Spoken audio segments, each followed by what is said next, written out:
Good morning, Asia. Good evening, America. You're watching World DNA with me, Haim Kaur Saroya. And I'm Diksha Bisla, and on the show today, US Health Secretary Robert F. Kennedy Jr. defended his controversial overhaul of the nation's vaccine policies amid mounting calls from Democrats for his resignation. He also criticized the CDC's handling of the COVID-19 pandemic. We're going to get you all the details on that front. Stay tuned. Also on the show, the death toll from the powerful earthquake that struck eastern Afghanistan has now risen to more than 2,200, according to the updated figures, making it the deadliest in decades to hit the country. We'll of course be getting you all the developments on that front as well, but first a quick look at the headlines.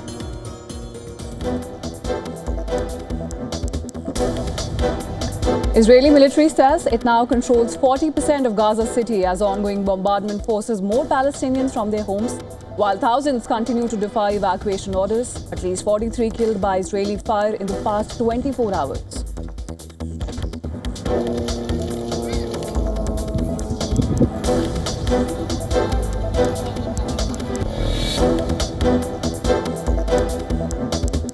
US President Donald Trump says he will soon speak with Russia's Vladimir Putin after his call with Ukrainian counterpart Volodymyr Zelensky and European leaders.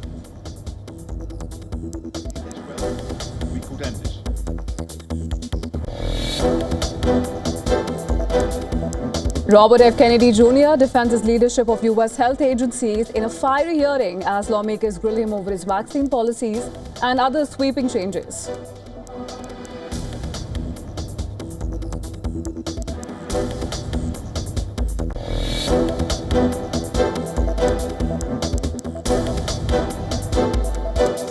Trump hosts a high-powered group of tech executives at the White House as he showcases research on artificial intelligence and boasts of investments that companies are making around the world.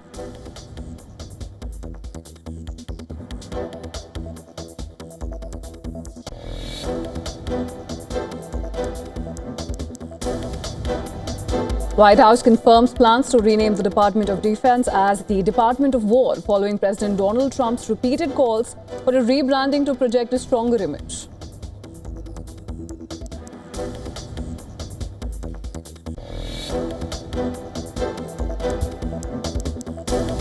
Argentine Senate overturns veto by President Javier Milei, upholds law granting more funds for people with disabilities.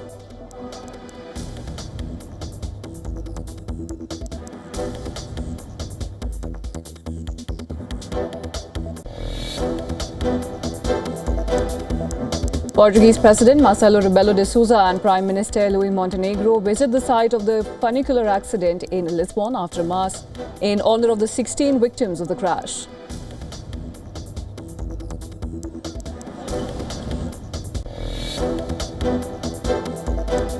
Powerful 6.2 magnitude earthquake, multiple aftershocks hit southeastern Afghanistan as the death toll from Sunday's devastating quake climbs past 2,200.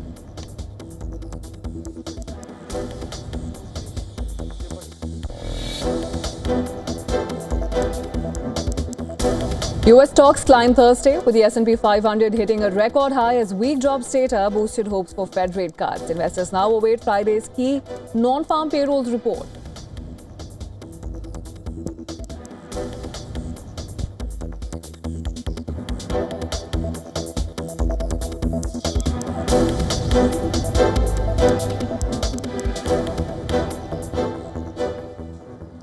In a bid to end the ongoing war between Russia and Ukraine, US President Donald Trump has urged Europe to stop buying oil from Russia. According to him, it is aiding Moscow's war efforts against Kyiv. According to a White House official, the US president also pressurized Europe to put more economic pressure on China for funding Russia's war efforts. Now, during his video call at the Coalition of the Willing Countries summit led by French President Emmanuel Macron, furthermore, Ukrainian President Volodymyr Zelensky said that President Trump is very unhappy that Europe is purchasing Russian oil.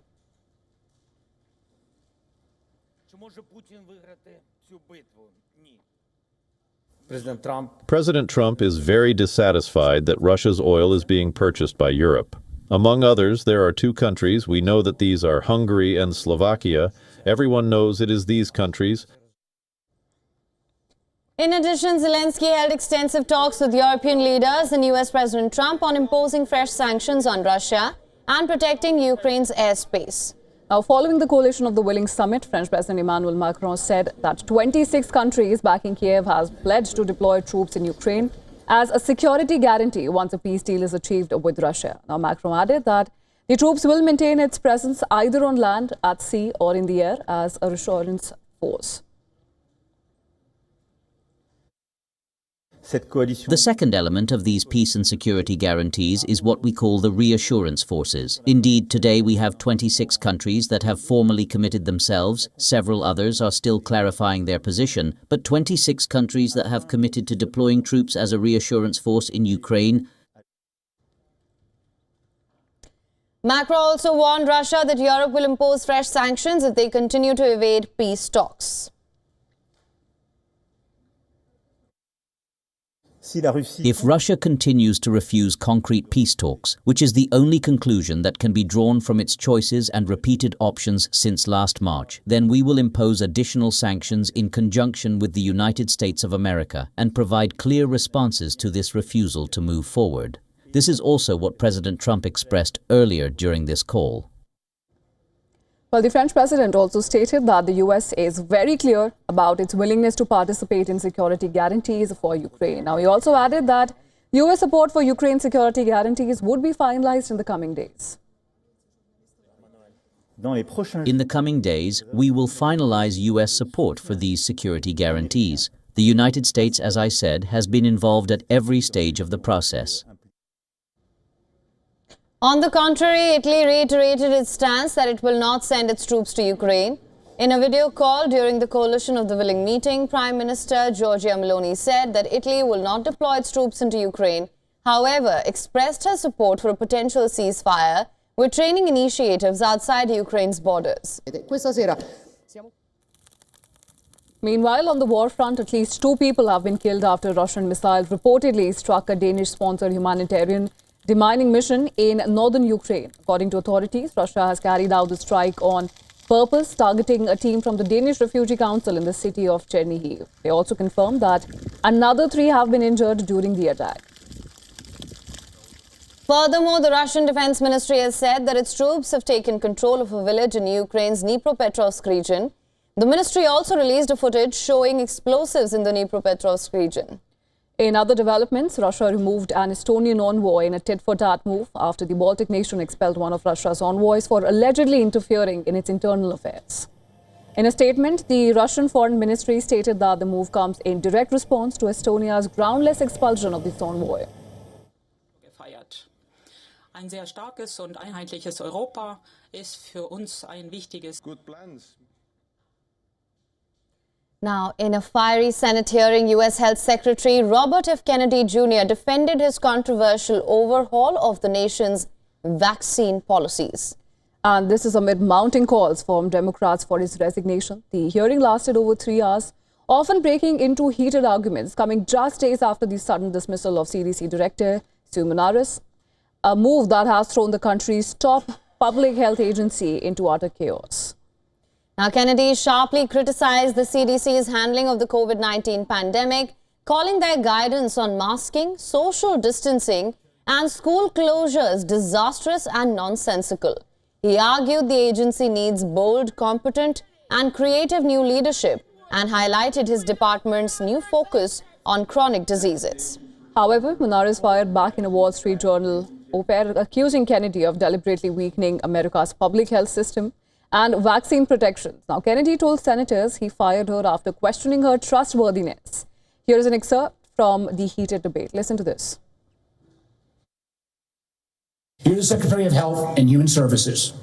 You don't have any idea how many Americans died from COVID? I don't think anybody knows that because there was so much data chaos coming out of the CDC, and there was so many diverse incentives, and these are modeled You don't know the answer of how many Americans died from COVID. This is the Secretary of Health and Human Services. Do you think the vaccine did anything to prevent additional deaths?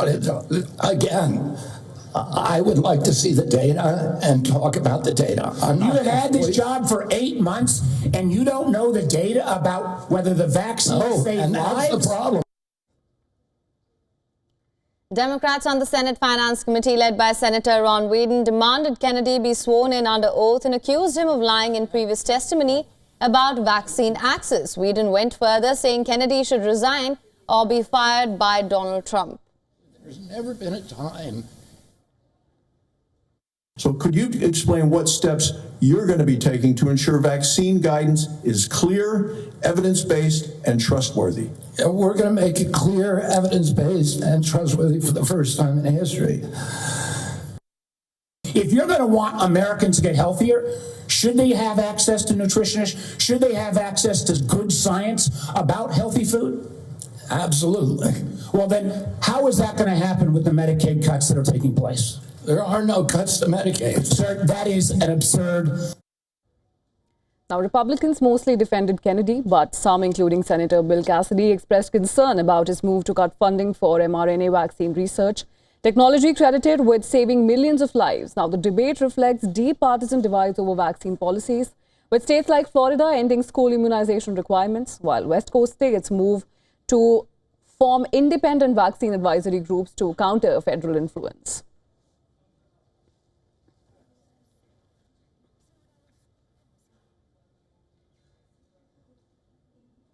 Now, for more on this, our correspondent Susan Tehrani has sent us this report from New York. Listen to this.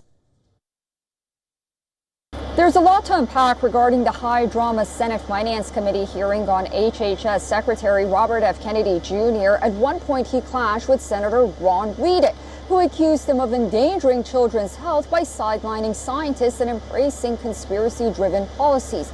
Wyden sharply asked how many preventable child deaths are an acceptable sacrifice, prompting Kennedy to retort to blaming rising chronic illness and infant mortality on prior administrations, and saying Wyden said nothing about it during his long tenure. While the Maho movement likes what they're seeing, on the GOP side, divisions are appearing. Some Republican senators worry Kennedy's actions, such as ousting the CDC director, restructuring vaccine guidance, and cutting mRNA vaccine funding, contradicts his confirmation promises. So what's next? Lawmakers are poised to grill Kennedy even more. He'll also need to justify reforms and reconcile with some GOP colleagues, or they need to reconcile with him moving forward. Susan Tehrani reporting from New York for WION World is One. And in other news, Trump administration is on the lookout for drug traffickers. And the country's Secretary of State Marco Rubio's recent visit to Latin America has raised further concerns. During his visit to Ecuador, Rubio ramped up the rhetoric against Venezuela's Maduro. He denounced him as an indicted narco-terrorist and fugitive from American justice. Now, he also made it clear that U.S. is not just hunting drug dealers, it is waging a war in these groups. Washington says it wants to stop the flow of drugs coming into the United States, but the question remains, how far is it willing to go? As the heat could, in fact, reach the top man of Venezuela. The country's president, Nicolas Maduro, is on Trump's radar. Well, Washington considers him one of the largest narco traffickers in the world and has announced a reward of $50 million for his arrest. Tensions between Venezuela and U.S. are boiling. Earlier this week, U.S. forces struck a Venezuelan boat. 11 people aboard were killed. Now, U.S. calls them drug traffickers. Maduro termed it as a strike of imperialism. Countering China's influence in the region, courting allies against rivals, and waging war on drug trafficking, the region that is often referred to as America's backyard is now at the forefront of Washington's anti-drug and anti-immigration policies.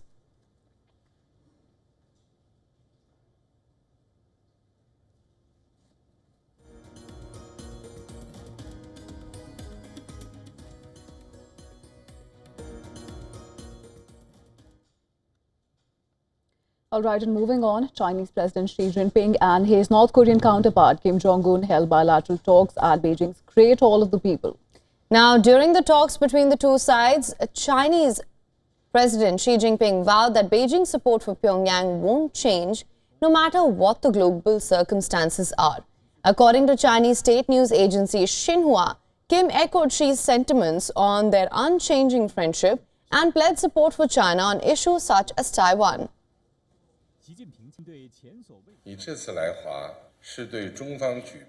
In the face of a turbulent international landscape, China stands ready to strengthen strategic communication, enhance exchanges and cooperation, and deepen exchanges of experience in governance with the DPRK so as to effectively advance our respective socialist cause and jointly promote regional peace, stability, development, and prosperity. Kim's armored train was seen leaving Beijing shortly after the meeting ended.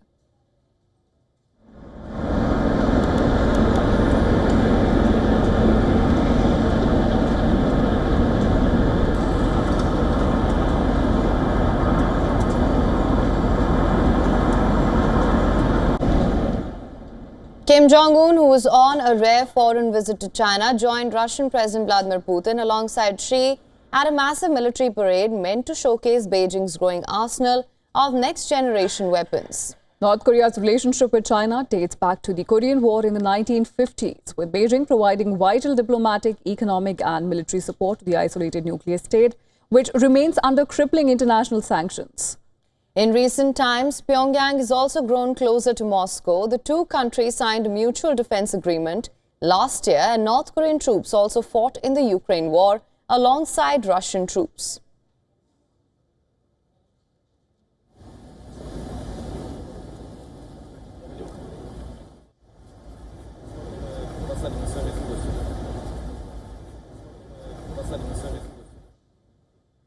And the Indonesian capital of Jakarta is on edge. Hundreds of students are protesting in front of the parliament building.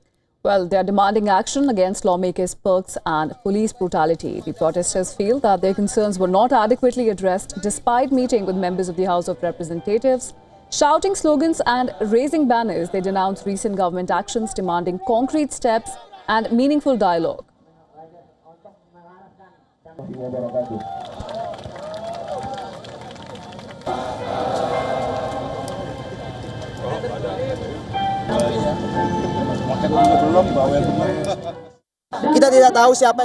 We don't want the House of Representatives to just invite us to calm the situation. We want concrete actions that benefit all Indonesians. Although I attended a hearing with them yesterday, we're still unsatisfied. We believe there are many changes that need to be made. As long as our voices aren't heard, we'll keep speaking out and conveying our aspirations. Because this isn't just happening in Jakarta, it's also in Sumatra, Sulawesi and Papua. Authorities are posting only apology videos on social media, which is not enough. Some of our friends met with parliament members, but it's clear their concerns haven't been adequately addressed. We need to keep pushing for real change. What's being said lacks certainty. Moving forward, as students, we want to fight for one key thing: protecting the people's sovereignty, no matter who's in power.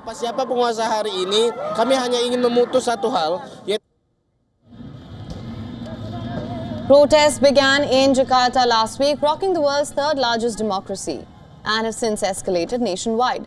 A police vehicle hit and killed a motorcycle taxi driver on the 28th of August, fueling further unrest.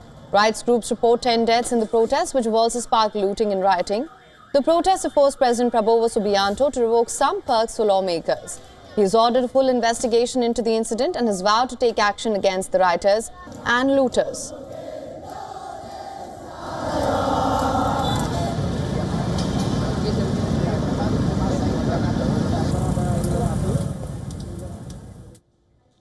Norway and Britain have signed a historic maritime defence pact. The two countries signed a £10 billion agreement, which is equivalent to $13.51 billion and is aimed at strengthening Norway's maritime defence capabilities, making the Nordic country's largest military investment to date. Norway is NATO's monitor for the vast 2 million square kilometres area of the North Atlantic used by the Russian Northern Fleet's nuclear submarines. The Nordic country announced the deal on the 31st of August, said it had chosen Britain as its strategic partner for the acquisition of new frigates. Our decision to acquire British frigates designed for advanced anti-submarine warfare will further strengthen our joint capacity to detect and counter Russian military threats. Norway shares a border with Russia and is ramping up defense spending in light of Moscow's invasion of Ukraine and US President Donald Trump's demand that NATO allies must bolster their own military strength.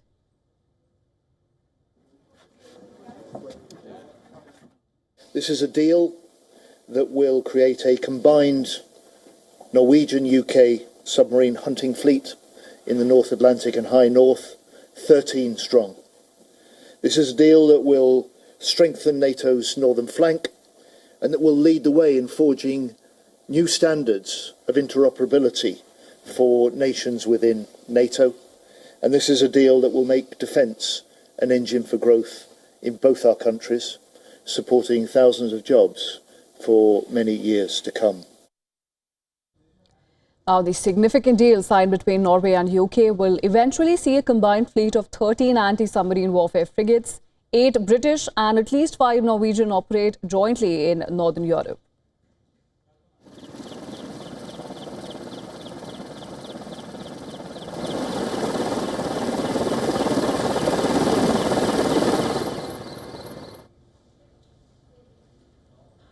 And Union Jack is going up in the United Kingdom as the country's heated immigration debate spills onto the streets. From motorway bridges to suburban roundabouts, a growing wave of British and English flag is being hoisted.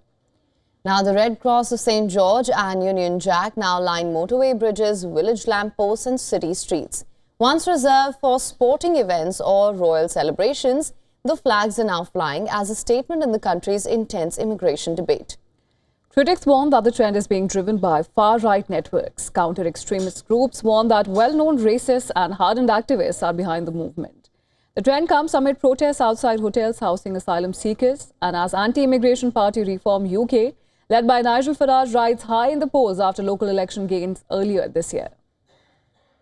Showing off British flags reflect deep frustration with immigration policy. Prime Minister Keir Starmer, however, has sought to strike a balance. The UK Prime Minister said he's proud to fly both the Union Jack and the St. George's flag at Downing Street, but warned against their use as symbols of division.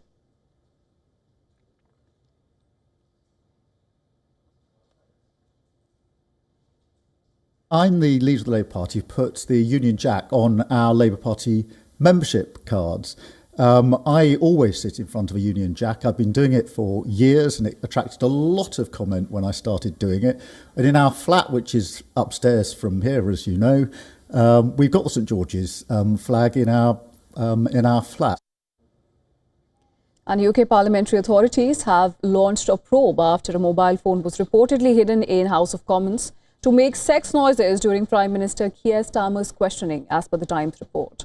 Now, this report said that the phone was planted near the front bench and was intended to go off as Keir Starmer faced Kemi Badenoch in the Commons. The phone placement was part of a prank and it was due to play a sexually explicit audio recording. The phone was found during a routine sweep before Prime Minister's questions on Wednesday. Now, the visuals of the phone being planted has not resurfaced as of now, but the incident points toward a major breach of parliamentary security. Oversee the biggest levelling up of renters' rights in a generation, and I urge the whole House to get behind it. And later this week I'll visit Washington to meet President Biden for a strategic discussion on foreign policy. Mr. Speaker. And with that, it's time now for a short break.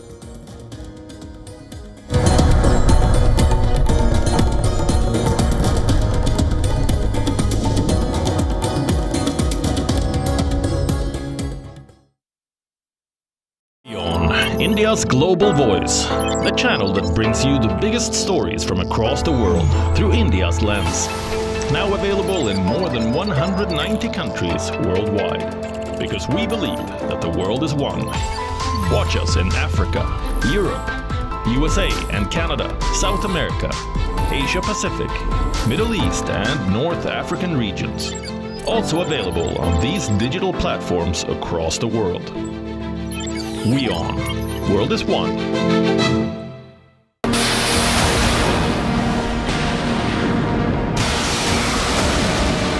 This week on the West Asia Post. Iran is turning to China, seeking to rebuild its missile arsenal after the war with Israel.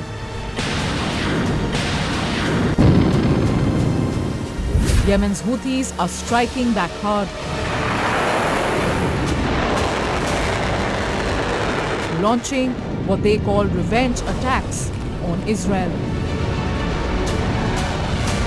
And inside Israel, reservists are being called up again for a war that is tearing the nation apart. Watch the West Asia Post with me, Radi Francis, every Friday at these times, only on WION. World is One. The Earth is sending distress signals. Wildfires, droughts, and melting glaciers. Can we reverse the damage? Explore the harrowing effects of climate change. It's a wake-up call. Global emergency. Climate Tracker on WION World is One.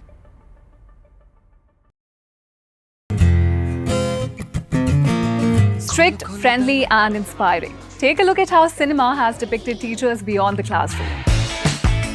Decode the impact of Taylor Swift's engagement announcement. And know all about celebrities' favorite vacation style staples. All this and much more with me, Diksha Bisla, on WION at these times.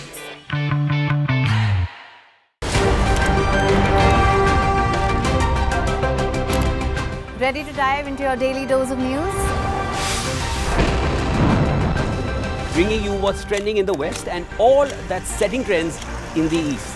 And all of this served up with a side of insightful banter. We don't just bring you the latest stories. We bring you your talking points for the day. And while you do that, from the busy streets of New York, I will provide you with deeper insights on the developments through the course of the day in the US. The show that keeps you ahead of the global curve. A conversation you'd want to be a part of. A place where news becomes an engaging exchange. We bring you stories that impact your present. This is World DNA. Join the conversation.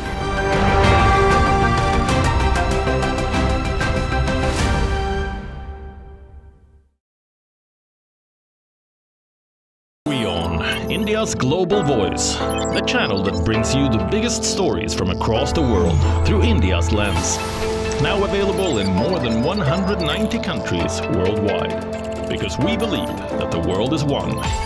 Watch us in Africa, Europe, USA and Canada, South America, Asia Pacific, Middle East and North African regions. Also available on these digital platforms across the world. WION. World is One.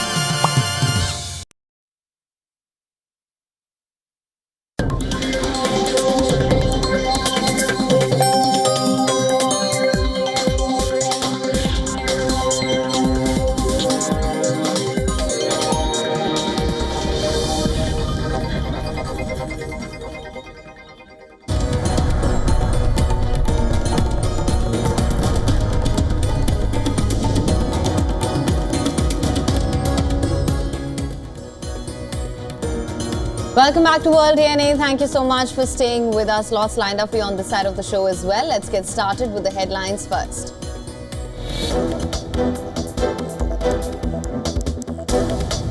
India reaffirms its call for dialogue and diplomacy to end the war in Ukraine. Country's UN envoy P. Harish declares that New Delhi stands ready to support efforts for peace.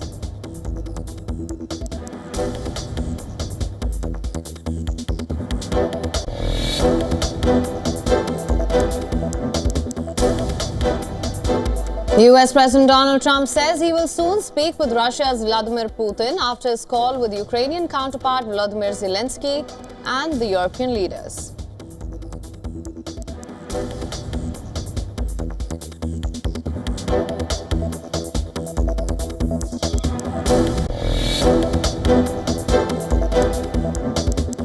Israeli military says it now controls 40% of Gaza City as ongoing bombardment forces more Palestinians from their homes while thousands continue to defy evacuation orders. At least 43 have been killed by Israeli fire in the past 24 hours.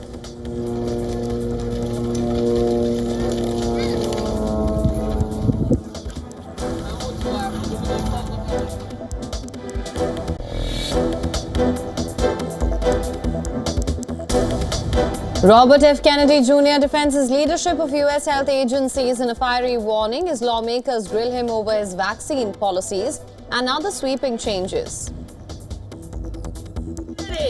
Do you know some people will die between those pre-authorizations? Vaccination.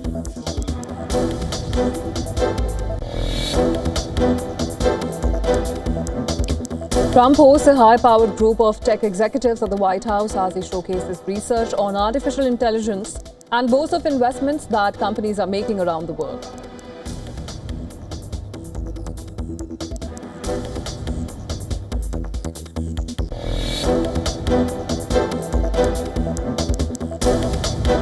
Argentine Senate overturns veto by President Javier Milei, upholds law granting more funds for people with disabilities.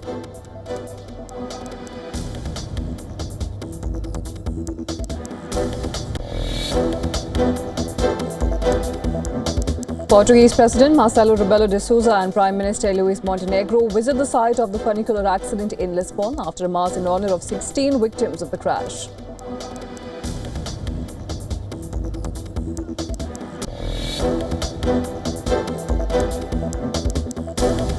Powerful 6.2 magnitude earthquake, multiple aftershocks hit southeastern Afghanistan as the death toll from Sunday's devastating quake climbs past 2,200.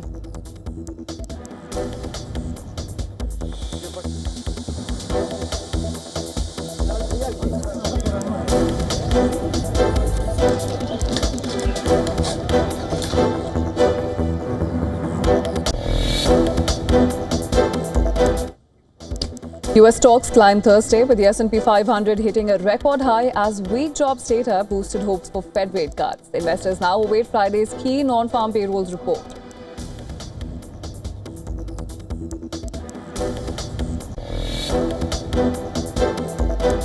In what was a rematch of last year's summit clash.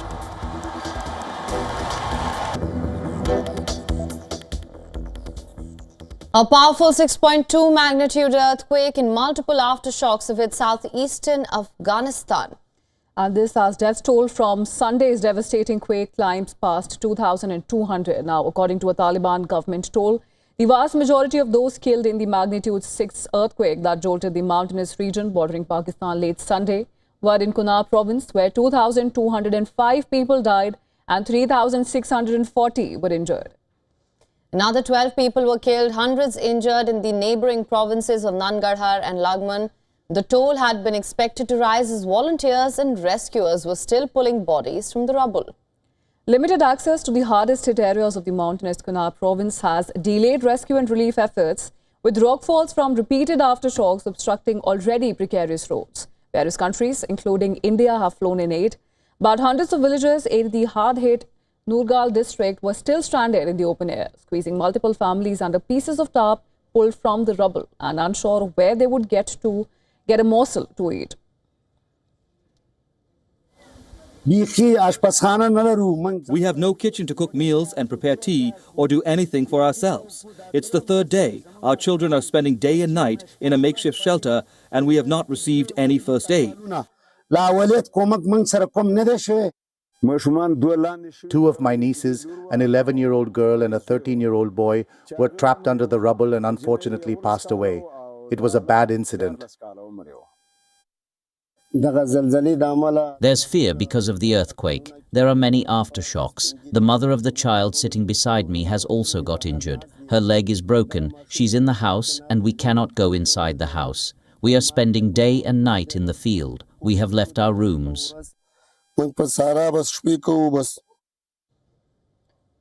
Poor infrastructure in the impoverished country, still fragile from 4 decades of war, has also stymied the emergency response. The World Health Organization has warned that local healthcare services are under immense strain with shortage of trauma supplies, medicines and staff.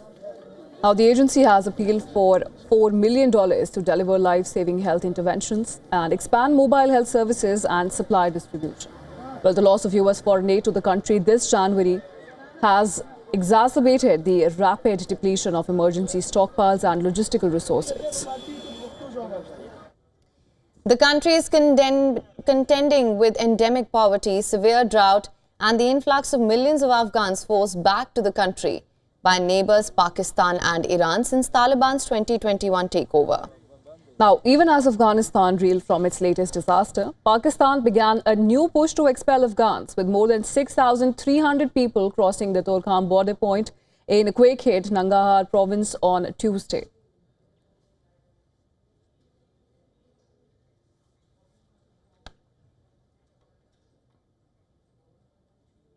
And India at the United Nations reaffirmed its stance of dialogue and diplomacy as the way forward to end the conflict in Ukraine, and said that New Delhi stands ready to support diplomatic efforts for an end to the conflict.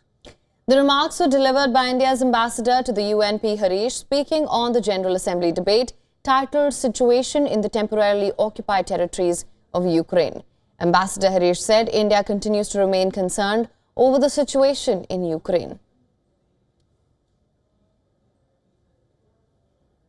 We maintain that the loss of innocent lives is unacceptable and no solution can be found on the battlefield. India has consistently advocated that the path of dialogue and diplomacy is the only way forward to end the ongoing conflict in Ukraine, no matter how insurmountable such a course may appear. The wholehearted participation and commitment of all stakeholders are critical for lasting peace. We also highlighted that Indian Prime Minister Narendra Modi remains in touch with President Putin, President Zelensky and European leadership on the evolving situation. On Thursday, Modi held joint phone call with European Council President Antonio Costa and European Commission President Ursula von der Leyen to review and strengthen India-EU relations and to discuss the ongoing war in Ukraine.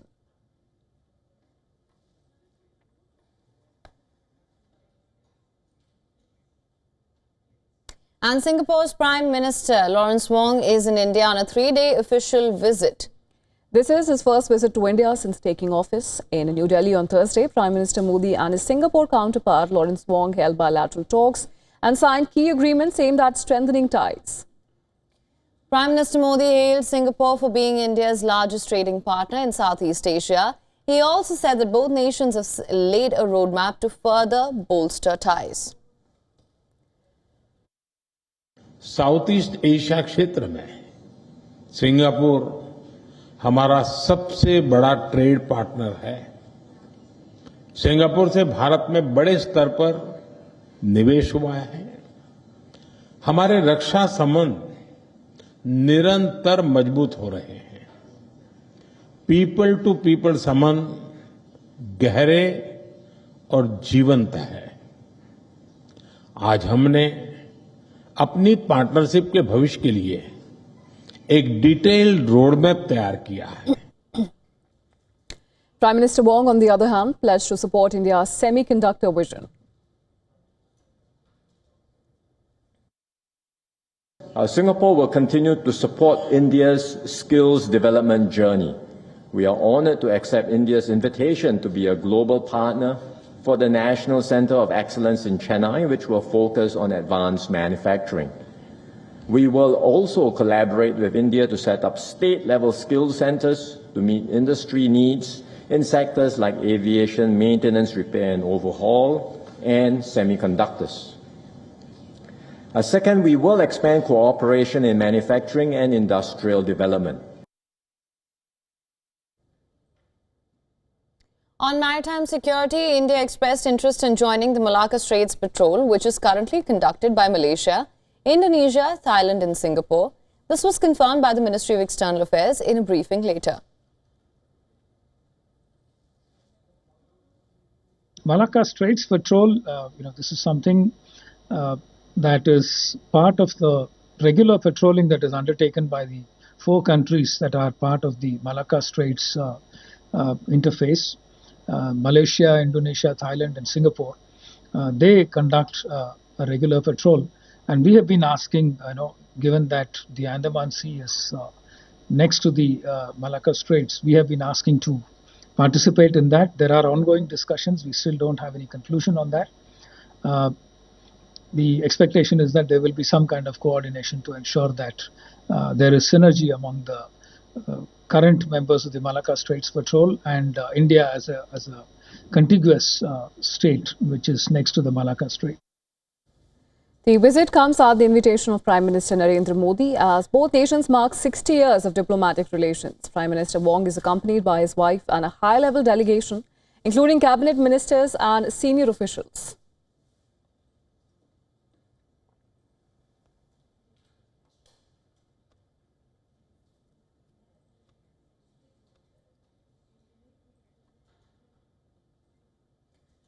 Now, India's latest GST overhaul aims for benefit of the common man.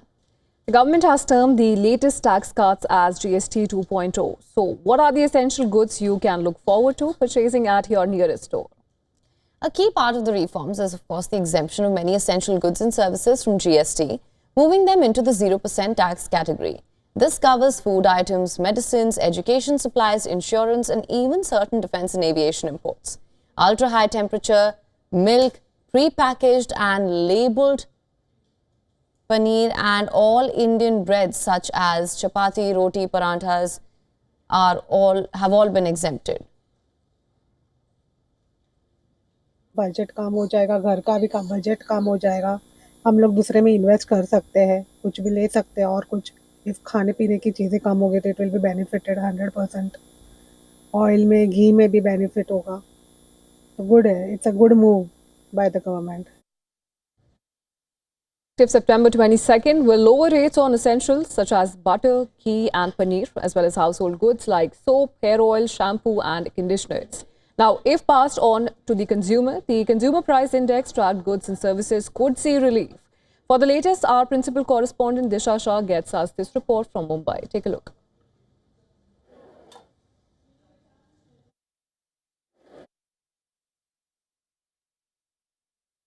Much needed relief to a common man. The essential supplies that you use on a daily basis is set to become much cheaper from 22nd of September this year, as the GST on that has been reduced significantly. So for example, your basic essential items like the shampoo, hair oil, toothpaste, toothbrushes, all will be now taxed at 5% compared to 18% that you used to pay earlier. And of course, the other necessary and essentials like the butter, ghee, all of those will be taxed at 5% again compared to 12% earlier. So this will bring a much needed relief to a common man who makes their household budget on a monthly basis. So now they have to pay a little less for all of these basic essentials.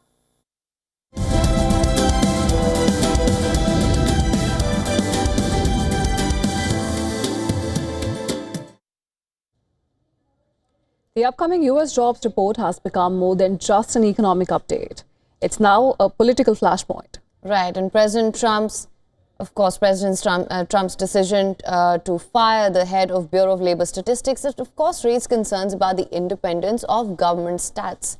Economists warn that undermining confidence in this data could have long-lasting consequences given that it is closely watched by businesses, investors and global policymakers. Now, analysts say the biggest story is the clear loss of momentum in the labour market. Hiring has slowed, job openings have dipped and workers are finding it harder to secure positions. Goldman Sachs expects August report to confirm the softer trend, pointing to seasonal challenges that often make August numbers appear weaker. Other economists stress that while the slowdown is not a collapse, it marks a turning point in how resilient the US job market looks heading into the end of the year. The jobs report is also critical for the Federal Reserve. With inflation cooling and hiring softening, the central bank is widely expected to shift its focus from price stability to job creation. A disappointing August report would likely reinforce expectations of a rate cut later this month. Now, for workers, businesses and policymakers alike, the data could shape how the economy navigates the crucial holiday season and the months ahead.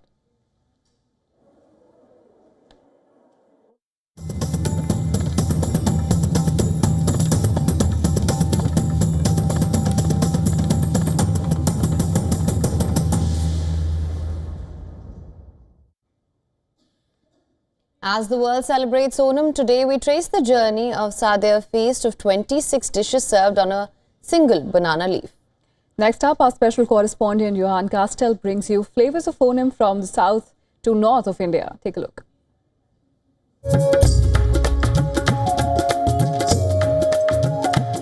"26 dishes, 1 banana leaf. A culinary journey older than time itself. From Kerala's golden shores to Delhi's bustling heart, this isn't just food, it's an explosion of culture, tradition and flavor. Welcome to Sadhya, a meal that is more than a feast, it's an experience.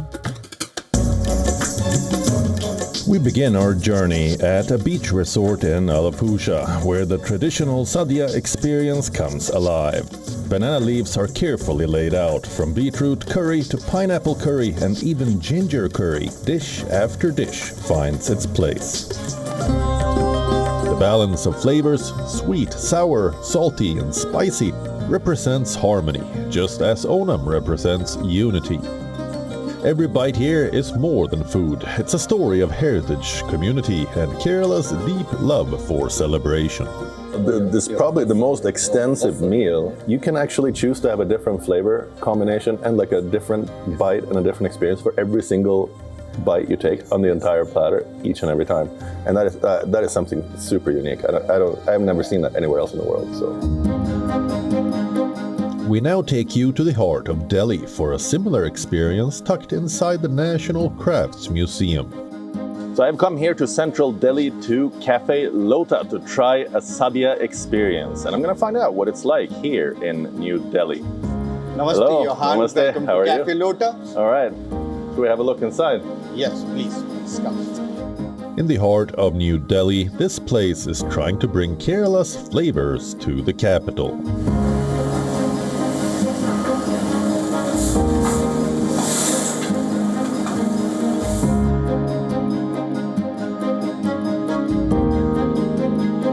We are happy. We are serving Sadhya since last 3 years in Delhi.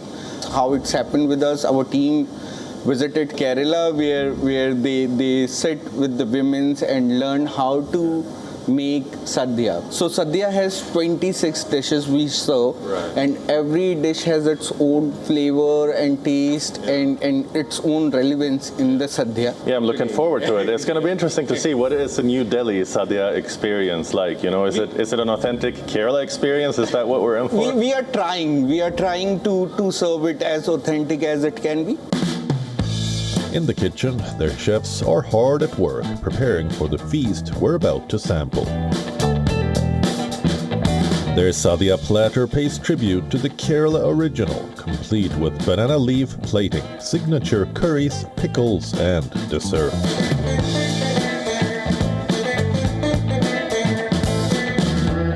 What is your Sadhya experience at Kerala or India or in Delhi? I mean, this is a full-fledged, authentic experience. It's even on a banana leaf, even though it's in a restaurant, you know. Is it only about the presentation or is it like the flavors are amazing. Yeah, it's very nicely prepared. The spice level is, I'd say, perfect.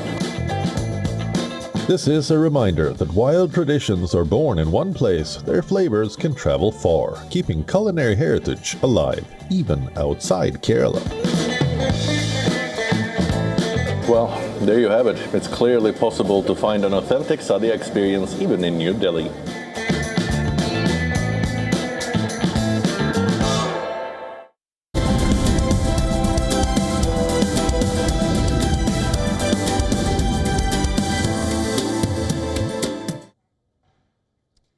Now, India are in pole position to reach the final of the Men's Asia Cup hockey tournament in Bihar.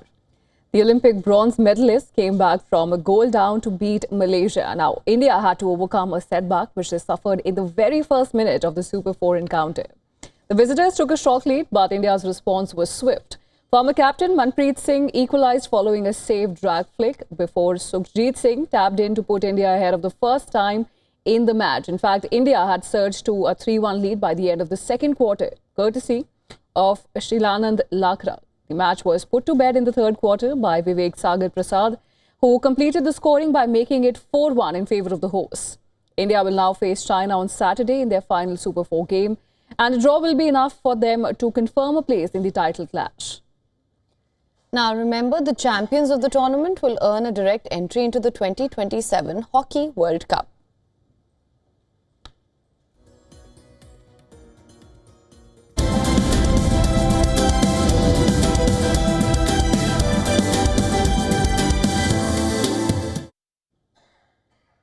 And it's time to say goodbye to Downton Abbey.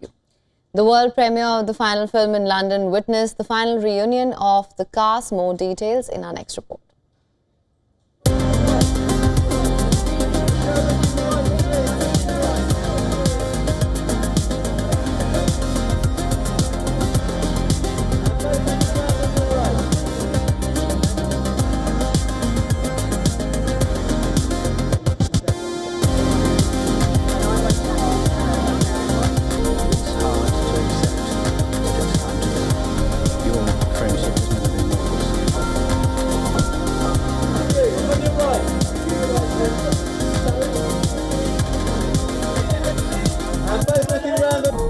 Is now in Mary's hands.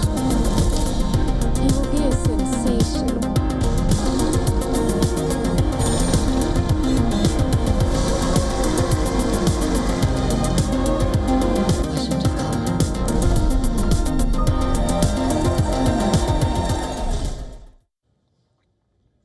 And with that, it's a wrap on this edition of World DNA. But before that, let's take a look at all the climate stories making headlines across the world.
Ready to dive into your daily dose of news? Bringing you what's trending in the West and all that's setting trends in the East. And all of this served up with a side of insightful banter. We don't just bring you the latest stories. We bring you your talking points for the day. And while you do that, from the busy streets of New York, I will provide you with deeper insights on the developments through the